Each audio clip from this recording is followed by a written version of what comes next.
First, let's start with the Lakers, y'all, and more specifically with Anthony Edwards. It seems like that whole playoff rising thing isn't a narrative anymore. He's always been a good player in the playoffs. Always.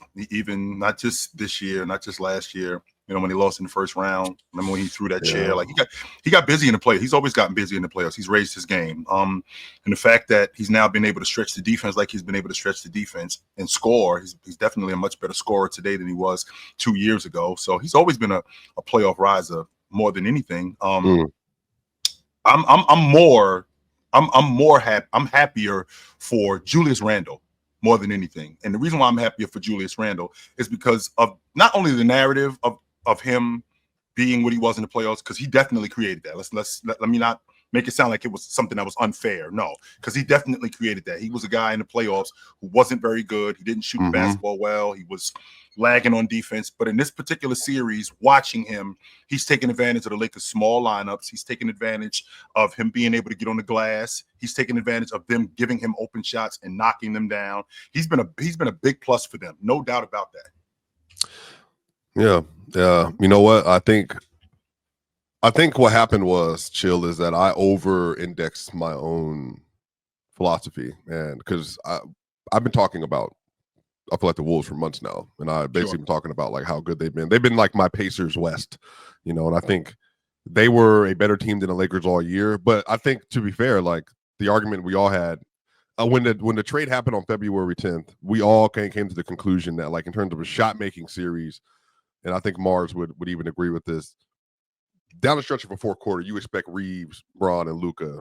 You're just not going to outshoot them.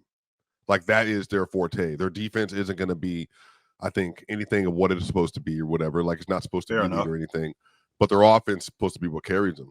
And, man, I'm telling you what, man, like, it matters having 8 NBA players that are starters, Chill. 8. They have 8 players that are starters in that roster. And Dante can start almost anywhere. Nas can start almost anywhere. Nickeil Alexander-Walker can start for a bunch of teams. He's a really good player. But even Terrence Shannon Jr., Jalen Clark, they all give valuable contributions. And, you know, when you get beyond Anthony Edwards, when you get like Rudy Gobert, Mike Conley, Jaden McDaniels having a series of his life, Julius Randle having a series of his life, and Anthony Edwards having the best series of his career. You put all that stuff together, it's 3-1, and it makes complete sense why. They've been excellent.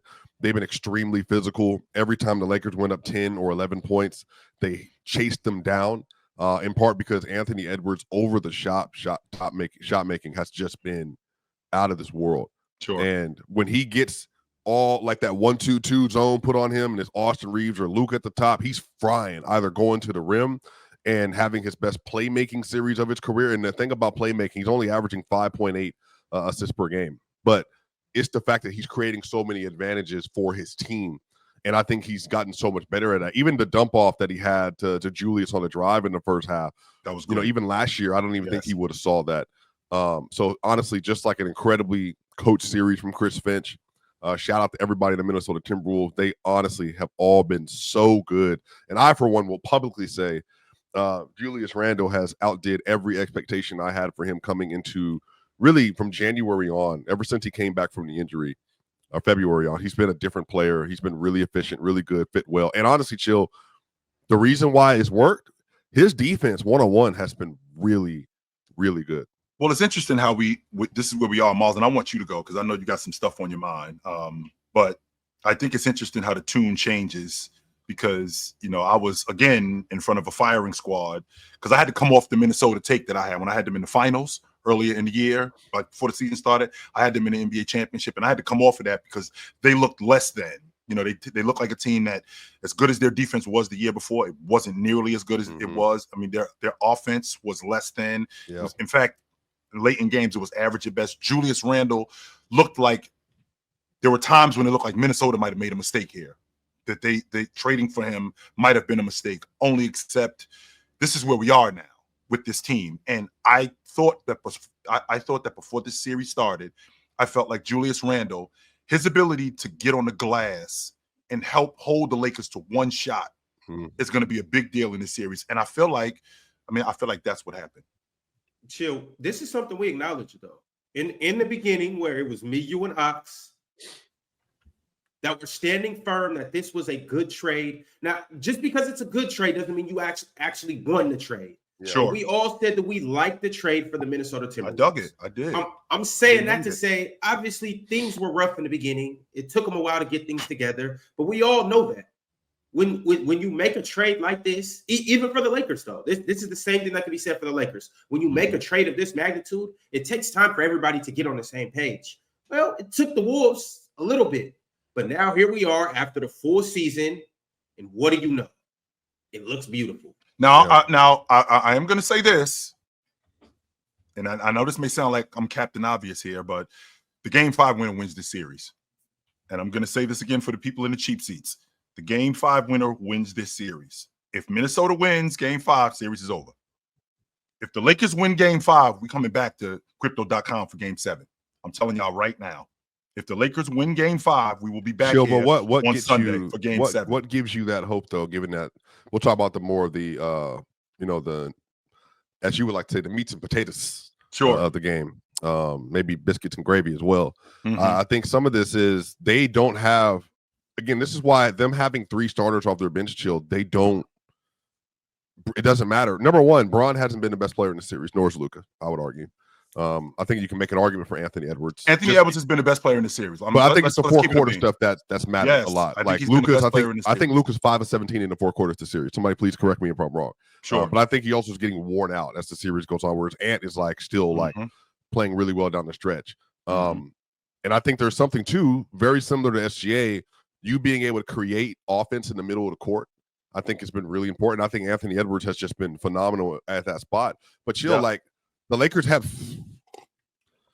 they have 5 players JJ trusted yesterday. I think they probably have 6 or 7. But I think it's going to be hard, Chill, for them to just deal with the constant onslaught. Because honestly, Chill, if this might sound crazy, the Lakers have a worse offense and worse defense and a worse rebounding team than the Minnesota Timberwolves. I think that's played itself out in the series so far. Well, the biggest problem that you have when you have 2 guys who can score like both Luka and James is, as much of a luxury it is, it also masks a huge problem that you have. And when they're not doing what you expect them to do in terms of not just getting buckets, but doing all the other stuff, all that other stuff gets illuminated. Like, for example, you got a lineup of James, Luka, DFS, Rui, and Reeves. Yeah. You have James at the 5. You have no rim protection whatsoever. You got James down there as your primary rebounder.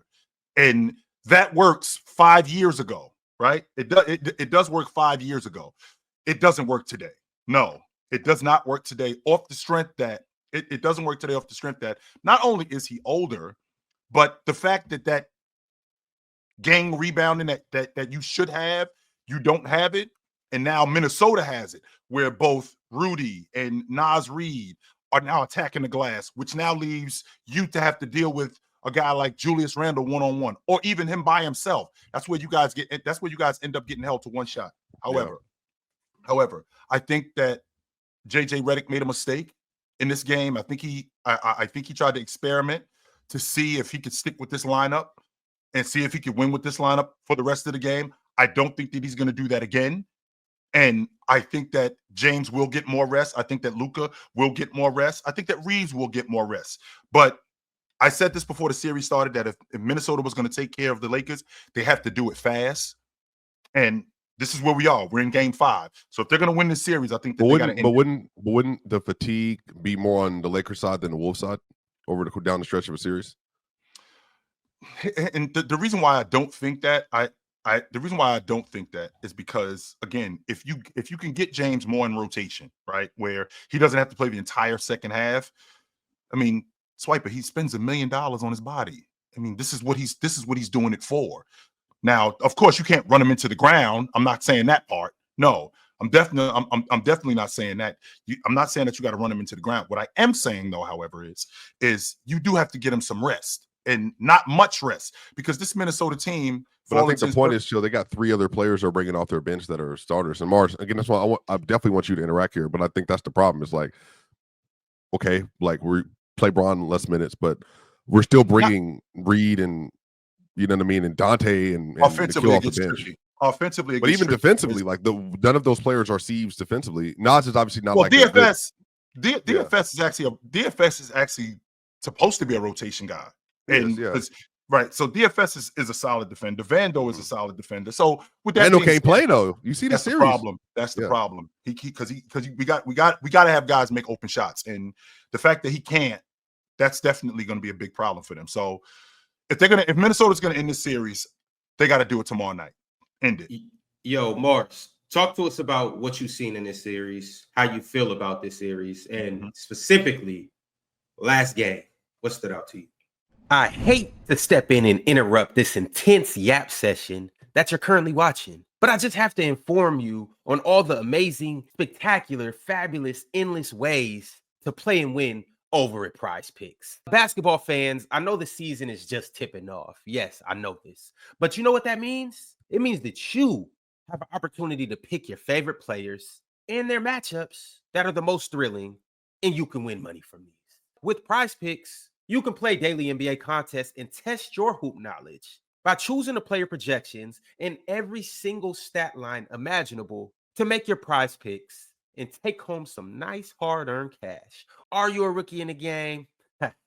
Don't even sweat it. I got the playbook for you right here. All you have to do is download Prize Picks, use promo code PANEL, and you will get $50 instantly when you play 5 here with Prize Picks. So what are you waiting for? Download Prize Picks, use promo code PANEL, and join me as we break down all of our amazing daily picks right here on the panel. Prize Picks. Run your game, control your game, win your game. It's easy, baby. It's easy. I think the better team is winning the series. I think Anthony Edwards was amazing last night. I think Julius Randle was really good. I think for the most part, everyone on the Timberwolves has been really good besides Nikhil and Rudy. Yeah. But everyone else, I think, has been really good. I think the depth is becoming more and more apparent. That depth is probably the most important thing. Versatility, all of those things that I guess gets pushed to the wayside a lot in the postseason. I think is coming to fruition that they're more important than just top end talent. I think we're at a point where you can have 2 of the 3 best players in the series and not be the better team and lose a series, and it's not because your best players aren't good enough. You're only as strong as your weakest link. I think that's probably a big thing. I also think everyone who is pushing to say that JJ Redick is one of the 5 or 10 best coaches in the NBA was drastically wrong. I will once again say I'm very passionate on not knowing the full extent of what coaches are doing. So I don't want to speak with too much definitiveness. But I also can recognize that when a team is just ISO switch hunting the whole game, that's on coaching. And I can figure that out just watching the game. So that I'm not buying into that. I think the Lakers' offense is a bigger problem than their defense, in my opinion. And their defense based on what, Mars? Based on what, Mars? Based on the fact that their plan is once again to ISO switch hunt the whole game. That's all they're doing. Every single possession. Now, Rudy's out there. Okay, we're gonna hunt him. Mike Conley's out there. We're gonna hunt him. That hasn't been working. Julius Randle and Nas Reed is out there. We're gonna hunt him. That's all they're doing the whole time. It's quite infuriating to watch when you have 2 of the smartest offensive players you've ever seen, and you're doing nothing to get them in advantage situations. You're just asking them to isolate and then play 5-on-5. As a coach, it's meant to be your job to try and generate a numbers advantage, and they're doing nothing to try and do that. They're just trying to play 5-on-5 basketball and hope that they can out-talent the Timberwolves, and it's not working. Playing the whole second half thing, outside of LeBron, I don't really have a problem with that. Like, you're basically in a do or die game. If your 26-year-old superstar can't play 24 straight minutes, he couldn't. And all your role players, like, quite frankly, all they're doing is standing around on offense. So, like, if they can't play the whole second half, when all they're doing on offense is standing around, that's a concern. The only one who I would be like, you probably need to get them a breather is Bron. And part of that is because he's been your best defensive player in the series too. Like, that's a concern. So, yeah, I think the Timberwolves have been the better team. I am rooting for a 3-1 comeback. I always think they're cool when they happen. So I would like to see that happen, but I wouldn't bet on it happening. So that's where I stand. Also, shout out to Julius Randle. Everyone knows I've been pessimistic, to say the least, about Julius Randle and You his have contributions. Yes. But since he's been back from his injury, he's been great. I said on Twitter before this series started that in theory this could be a really good Julius Randle series, and it's been just that. Really good attacking mismatches, hasn't been a ball stopper, really good defensively, like Swiper alluded to. So I'm really happy that Julius Randle has. What do you contribute? What do you attribute that to? The defense from Julius taking this kind of a leap. Is it more of an effort thing and the scheme around I him, think some personnel? of it's an effort thing. Some of it is his biggest weakness defensively is his off-ball stuff, but they're constantly trying to put him in the action on the ball.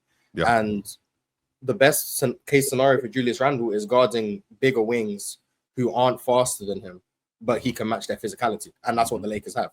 Bigger wings who aren't faster than him, especially Luka, and he can match their physicality. So he's holding up a lot better defensively than he would like if he were to guard against like Anthony Edwards. He would look a lot worse.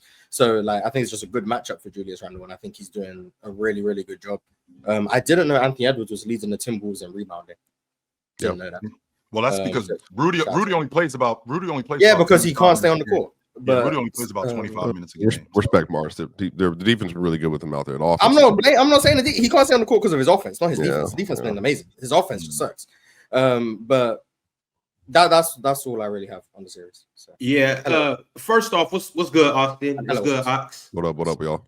Appreciate y'all for coming through. I do want to throw these minutes on the screen, and while I'm throwing this on the screen, I also want to let you guys know that I do want to talk some more about Anthony Edwards and how spectacular he's been. Also, Mars shouted out Julius Randle, but this is what he's doing this series. He's playing about 40 minutes a game. He's giving you 22 points, 5 rebounds, 5 assists, and he's shooting 45% from 3. So definitely shout out to Julius Randle. But let's get on this whole minutes thing. This is something that I would like to talk about. As you can see, these are the minutes that were played over the whole game, but all 5 of these players played in the second half. That's Rui Hachimura, Luka, LeBron, Austin Reeves, and Dorian Finney-Smith. Well, just to be clear, Denver did this literally the day before. So, I mean, some of this is like. And what happened, Swiper?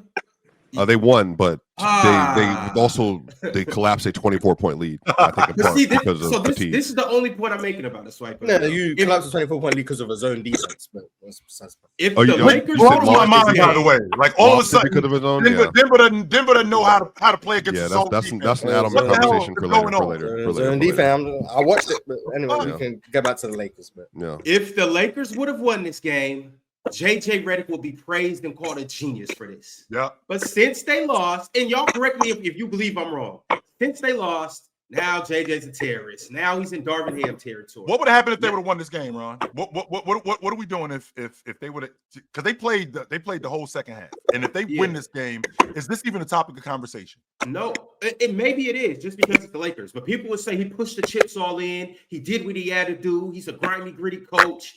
He basically went with the stars, and the stars carried him to the promised land. That would be the narrative. He's a smart coach for not going to these other guys. But now they lose, and now, LeBron's 40. You can't do this. Luka's not in shape. You can't do this. JJ, why would you not go to your rotation? I don't know. I think it's tough. I mean, at the same time, I look at the Timberwolves. They just have a young, athletic team. But when I look at the Lakers, I mean, like you guys said earlier, it's the offense.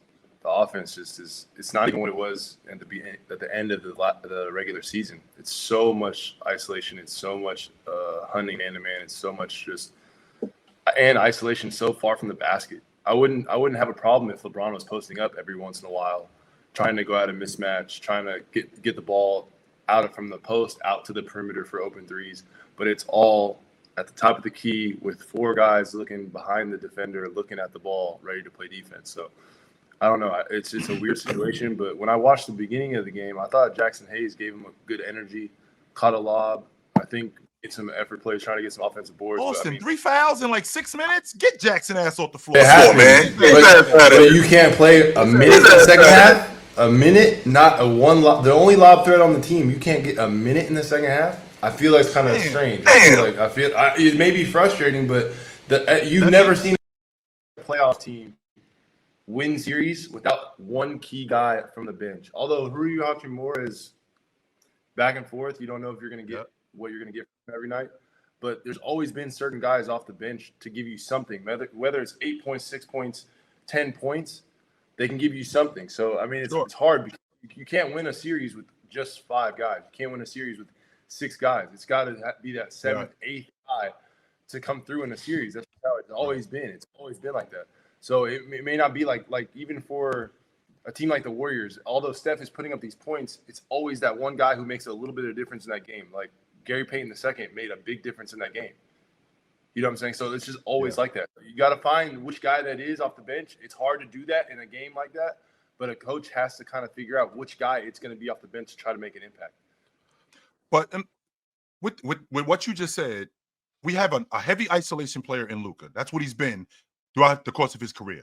James also has been as good a distributor as James is. He's been an isolation player throughout the course of his career. So now we're going to put both of these guys together, and we expect, even though it should be, a lot more action, a lot more cuts to the basket because you got heavy isolation players. But we expect James to now not be an isolation, especially in the playoffs, or Luka to be less of an isolation player, this is what he's been his whole career. My only question, to that is, and you guys answer this as well. If LeBron played and Luka played for a coach that had a different type of stature, there's only a couple out there, like Greg Popovich, maybe Spoelstra, some other coaches that kind of have a system in place to where when things like that get stagnant, there is a catch at the elbow and some movement, some cutting, some screening, something. I don't understand why there's so much ISO, although I know it's the 4-out 1-in system that a lot of coaches want to run and a lot of pick and roll, but you're not getting anything easy. And I think that's the reason why Luka missed those 2 easy baskets in the fourth quarter that he was so irate at himself for missing. But he didn't get a shot close to the rim within 10 feet and was open all game. But he can't post up McDaniels, even though McDaniels is taller. He's much bigger. He can't get the ball on the elbow. He can't get the ball just running down the court and let Austin Reeves bring up the ball. It's tiring to do that the whole game, to bring up the ball against pressure and then play pick and roll. It's tiring to do that. Although those guys may want to do it, at certain times in the game as a coach, I maybe would take the ball out of their hands and try to get it to them in certain spots. Because it's tiring to be, especially if you're going to play 24 minutes in the second half. Especially their clutch offense has been Luka iso ball, like consistently since February though. So like this is nothing new. I think Lakers fans have complained about this for quite some time now. That why is it that everybody's standing around while Luka just does that down the stretch of games? It's worked out a couple of times, but I think that's the problem. It's like, again, I think it's important. And again, somebody can correct it if I'm wrong, but Luka has basically a 1-to-1 assist to turnover ratio. In this series? Yes, in the series. Wow. Yeah, because they're literally just saying, they're making him a scorer. Just do what you got to do. Yeah, like we have multiple defenders, and if you feel like you can just shoot over the top all game, fine. Now he made his first half. You know why that's the case, though, Swiper? Go ahead. You know why they're able to do that? Because they're living with Luka shooting a step back 3. Mm-hmm. Now, to Austin's point, if Luka was to put one of these boys in the trunk, say, come down here with me to deep water. I guarantee you they send that double team. And my only thing is too is you have 2 guys. 2 guys are probably the top 3-4 passers in the league. You got 2 guys, and that's why it bothers me to see some of the offense that's getting run. But I understand it because the game has changed so much to the Warrior style offense. Everyone's trying to do it, but when you don't have the personnel to really do it, like those double teams are not the same. Like those double teams on Luka were not the same as they are on Steph. Let's just be real. They're not as violent. They're slow out there trying to just get the ball out of his hands. It's not a run and jump everywhere. They're trying to just corral him and keep him in front.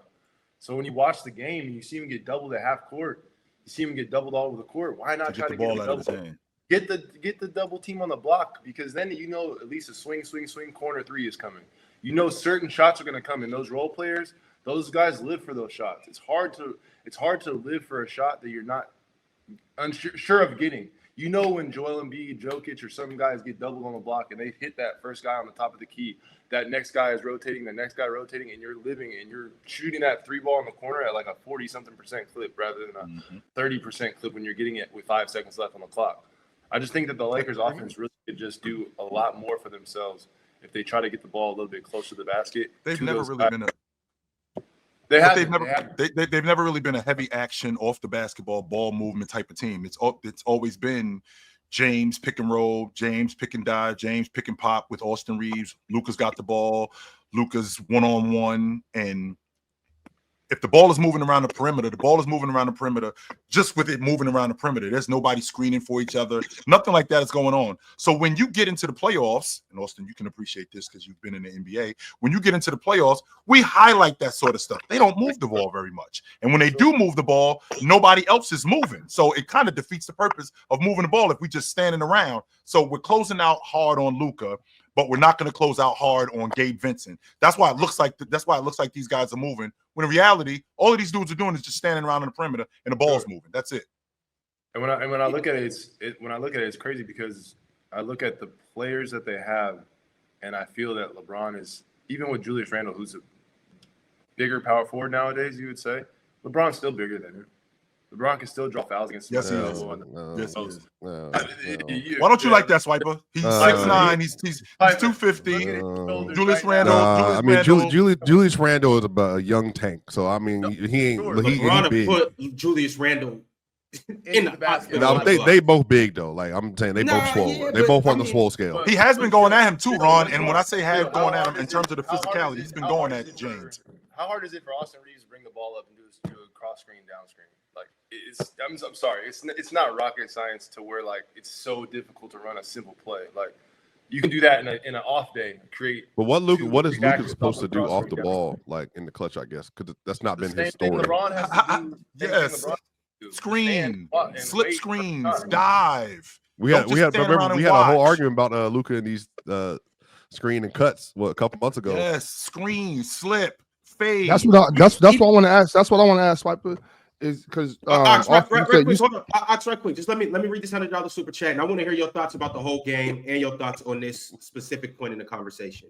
But my man Arch said, "My boy Chill will not waste this chance to hate on Luka. From a hater to a hater, I respect it." Chill, to a hater today? As you were saying, Ox. Go ahead, Chill. I got nothing for this. I got nothing because I said Luka's a heavy isolation player. I'm hating. That's what he is. So go ahead, Ox. As you were saying. Talk to us, Ox. How you feel about where we're at in the conversation? When I was just bringing up what Austin had said about Luka put him in the trunk. Swiper brought up with the conversation we had about Luka cutting and moving on the ball, and that just brings me back to what Mars said about your 26-year-old superstar should be able to play 24 minutes in a game like this, where I need you to play 24 minutes in the second half. And so I'm saying, is he not putting them in the trunk because he don't got nothing in the tank? You know what I'm saying? Like, what is this a conditioning thing, or I'm just serious question? You know what I'm saying? I'm not. That's what the LA media said. By the way, they're saying that he's not in good enough shape, and that's part of the problem. Luka himself said that fatigue can't be an issue at this point in the season, so he's not. Well, he's not trying to give himself an excuse. He's not attributing it to this. He's not in good enough shape, Box. I think for what it looks like. We can all attest to that. Maybe that's true, but at the same time, no one's helping anybody, and I've heard Tracy McGrady say, no one's helping anybody by having your best player on the floor bring the ball up the court against pressure the entire game. That don't help anybody. There's no reason why you can't hand the ball off to Austin Reeves, who's a decent ball handler, hand the ball off to somebody else, and have these guys come off just one screen to see if you can get a curl. Let's not asking for a lot, Austin. We're not saying come off a double, just one. I'm just saying. I'm not saying you have to do a lot. Just see what happens with that one down screen. That one down screen with Mike Conley guarding somebody, or whoever, a smaller player, Anthony Edwards guarding somebody down screen against LeBron, and see what Anthony Edwards wants to do against a down screen. Make them make a decision and get the ball close and see if you can get them in foul trouble early. I just don't like the plan. The plan is just not working, and the plan of just letting Luka isolate and having see if they can outshoot and out gunsling them, it's not going to work. Mm-hmm. That's a coaching issue, right? I mean, I've been getting comments and all types of IG messages and stuff about me being critical about these coaches in the playoff. That's the crazy thing is like, it's crazy because I'm not in. I may want to get into coaching, or I may want to do something else. But the thing is too is like as an assistant, you don't want to step on toes and talk about things that you may see at times too. But you also want to put your input in, or in certain situations that you feel comfortable with. But at the same time, I look at even when I watched the Nets a couple years ago when Steve Nash was the coach, it was bothering me so much watching Marcus Smart guard Kevin Durant 94 feet and him having to bring the ball up and play pick and roll. I'm like, why are you having a 7-footer bring the ball up against a 6'5" guard and with heavy pressure and not just have him come off a down screen where he's unguardable or just have him catch the ball on the elbow where he's unguardable. Like Dirk Nowitzki made a living off the free throw line. Like other guys, like Paul Pierce made a living right inside the 3-point line with 1 dribble, 2 dribbles. Like a lot of guys have. Tracy McGrady, all these guys have. And I think LeBron has a skill set now, even more than he did when he was younger, to dominate from the post if he really wanted to. It's just kind of weird to me that they're not trying to take advantage of at least Luka and LeBron's size in the third and fourth quarter. When McDaniels can't hang with Luka in the post, I really don't think so. We'll see. I would like to see it. But I would like to see McDaniels guard Luka on the elbow sometimes with some action. Because we don't live in that space. We live in the space of ball handling. We live in the space of crossing guys over. We don't live in the space of going through advantages. We don't live in that space. If I got a smaller guy on me, the logical thing is to take him to the block, especially with an elite passer like Luka. If I got a guy in James that's 6'9", who now is older, who is the consummate 4 in today's game, if we're thinking about it. He's the consummate 4 in today's game. Let's go to the box and let's work off of James. Nah, what we're going to do is we're going to put James in action on the wing and pick and roll and pick and dive, and we're going to give him the ball where he's shooting threes. That's where we are the most effective. In reality, no, we're not. Tell me I'm wrong though in the situation where I agree with Chill and I agree even with Ox. Like, I just don't understand why you can't have multiple packages to your offense to where, like, all right, if we're playing against a team that's switching, we're going to try to do this. We're playing against a team that's hedging, all right, we're going to try to do this. When we're playing against a team that's just pushing us to the sideline, we're going to try to do this. This team was obviously trying to switch mainly at the end of the game and then try to stay at times too. So when they're playing defense like this, why don't we break it down and do something different than what we're supposed to be doing against a hedge defense, than what we're supposed to be doing against a push defense? Why are we running the same offense that's obviously not going to work against this style of defense right here? And they're going small. So LeBron catching the ball one step closer to the basket, having to take one less dribble with less eyes being just key on him, being able to take one dribble to the rim and get fouled, get a layup, shoot a jump shot, get a pass off. I'd much rather put him in that situation to where he can take one dribble, 2 dribbles, and just pull up, take a fadeaway. I mean, I don't know. Well, Austin, that would require them to actually play basketball. You know what I'm saying? Like that would be a requirement. I'm watching Milwaukee versus the Pacers. And now I understand that when you have these superstar players, that they're not gonna just like run a bunch of set plays every time down. And I understand it. I'm fine with that. I know that you want to get to some ISO, but when I see Giannis Antetokounmpo standing with the ball at the top of the key and he's just dribbling, doing hezzies at Miles Turner doing this, and then he just shoots the ball, I'm like, bro, this is one of the best players in the world. You can run a play to get a good look for him. You know what I'm saying? There's nothing wrong with that. I think they're ashamed to have to run a set to get a good look. I don't understand what's happening. It's like, are you embarrassed that you have to play basketball? You know what I'm saying? Like, I don't know what's going on here. Can we all acknowledge? And I know it's not every time and every team and every coach. I'm just saying there's just certain times I'm just like, bro, y'all can run something right now. Can we all acknowledge that this is a functional problem in the NBA? That teams don't want to play on the. My biggest thing is, I know you guys are saying run offense, and that is a problem too. My biggest thing is players just playing in the post. LeBron and Luka quite literally, are 2 of the best post players in the NBA, regardless of size. We see Jalen Brunson post up players bigger than them. If Jalen Brunson can do it, LeBron and Luka can make a living in a. Well, the reason why, Ron, is because we live in a long ball era. This is where we live. That's what I'm saying. It's a functional problem. Yes, this is what I'm saying. Though, playing on the box isn't cool. Just because you do this doesn't mean that I need to do that. Yes, I don't know if it sells tickets, Ron. Do you want to win a championship? I bet playing on the box isn't cool. No, shooting the long ball. It's not about cool, don't you? I don't think NBA teams care about looking cool. Yeah, I don't. Maybe. So if that's the case, then Mars, why are all of them doing the same? Who are they boxing? They're not all doing the same thing. Like they're not all doing the same thing. I'm not subscribed. The Lakers are the only team playing this type of nonsense in basketball. I'm watching the play. You're not about to convince me that OKC aren't running sets or aren't playing basketball in a very good way. I'm talking about the long ball line. That's what I'm talking about. That's what I'm just talking about. But they don't shoot more threes than other teams though. Like, but even that, like, they're creating advantages.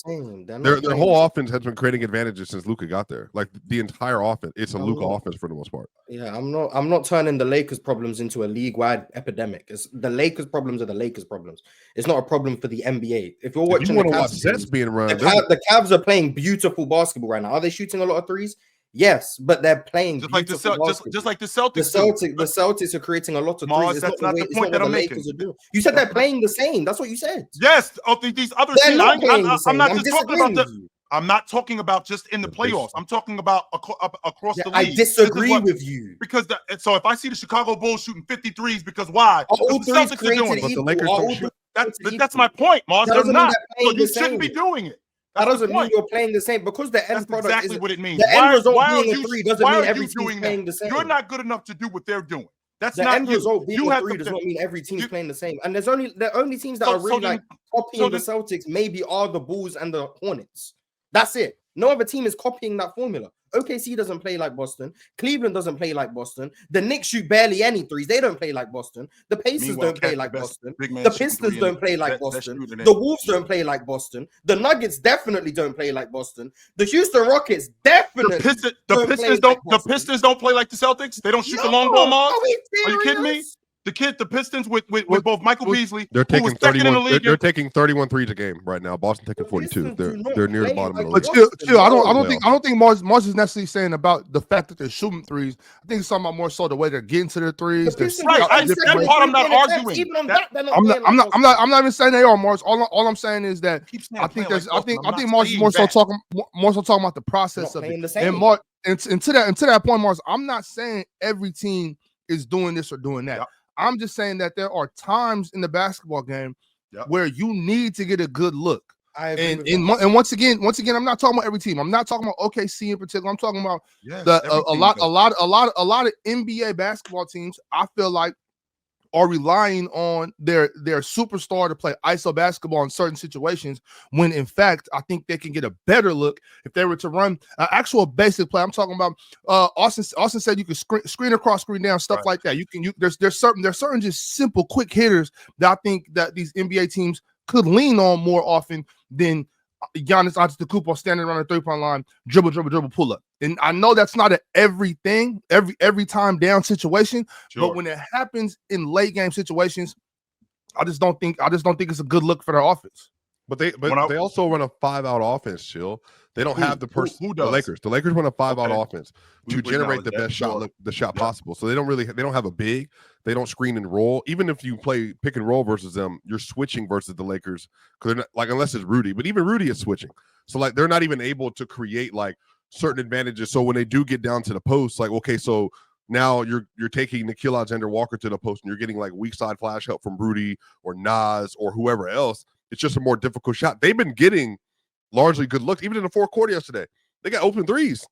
They just missed those open threes, and then on the other end, Minnesota made their threes. Yes, he did. But also too, it's just like they're playing a play style based on where the personnel is today, and their best 5 is the Rui, Dorian Finney-Smith with the big 3, and that's the best unit they have on the court. And they're constantly getting jumpers, or they're trying to drive and create contact. LeBron James got 20 free throws yesterday, damn near. Yeah, like. That's what it was. It's like LeBron was right trigger, and get to the rim and get to the line and then go to the free throw line and you convert. Luka Doncic just doesn't have that ability consistently versus this Wolves team to beat them like that. Austin Reeves, this whole series, he ain't been irrelevant. But the Wolves have basically just said, you're not beating Nickeil, Nas, Rudy, and even Mike Conley off the dribble consistently. So they're basically just saying, we're going to shade, we're going to help off weak side. We're going to make sure that there's not a bunch of gaps available for Luka Doncic, but you better shoot over the top of us. And I think, Chill, I think you're not – I'm not saying you're doing this maliciously. I don't think you're giving enough credit to the Wolves defense and how they actually have defended the Lakers, because they haven't been giving them constant penetration. They've also not been – they've been switching everything. They're not playing drop a lot. Even Rudy Gobert has switched a lot and also performed well in those switches. I think Rudy's done a great job defensively. I think they're just not conceding advantages. Well, first of all, with the Lakers offense, I don't think it's that difficult when you got 5 guys out and you don't have anybody that's consistently trying to get to the basket. Like, so Luka, for all intents and purposes, he's trying to get to the basket. James has shot a lot at the long ball line. Austin Reeves also. I mean, I think he yesterday, if I'm not mistaken, he missed 4 wide open threes, 4 of them. In addition to him missing 4 wide open threes, All you getting from Dorian Finney-Smith is at the long ball line. You're not getting anything else from him getting downhill. So I'm not gonna say that Minnesota's defense hasn't been great, because I think their defense has been great against this Lakers team. I think the difference is that the Lakers aren't making it difficult on them as much as the Warriors would with more action, as much as Steph Curry would as moving off the basketball, as Jimmy Butler would getting downhill. I don't think the Lakers are doing that. The Lakers are relying a lot on just moving the ball around and closing out hard on Luka, closing out hard on James at the long ball line, and then Finney-Smith is open, and it looks like it's good offense, when in reality, it's not. And well, they're not getting it. Luka's also driving 17.5 times a game in the series, by the way, Chill. So, like, and I haven't really seen, and to be honest with you, with him getting in the paint, with him getting in the paint, I mean, I've seen him convert a few times, but like I said, other than him, they're not getting a lot of other guys getting downhill. Austin Reeves isn't getting much at the rim. Neither is Rui. I think Rui had 5 threes yesterday. He shot 9 of them, if I'm not mistaken. So he's an off-ball spot-up shooter too, functionally, right. Chill. And I think the Minnesota defense, that's a testament to them, what they've been doing to be able to guard both Rui, with the exception of yesterday, because I thought he was really good at the long ball line. But this Minnesota defense has been great, and I think it's primarily due to them rebounding. They hold the Lakers to one shot, right? They only hold the Lakers to one shot, and because they only hold the Lakers to one shot, you guys don't have a lot of opportunity to score in other spaces. So that's a problem for them. 100% it is. It's the player choice break.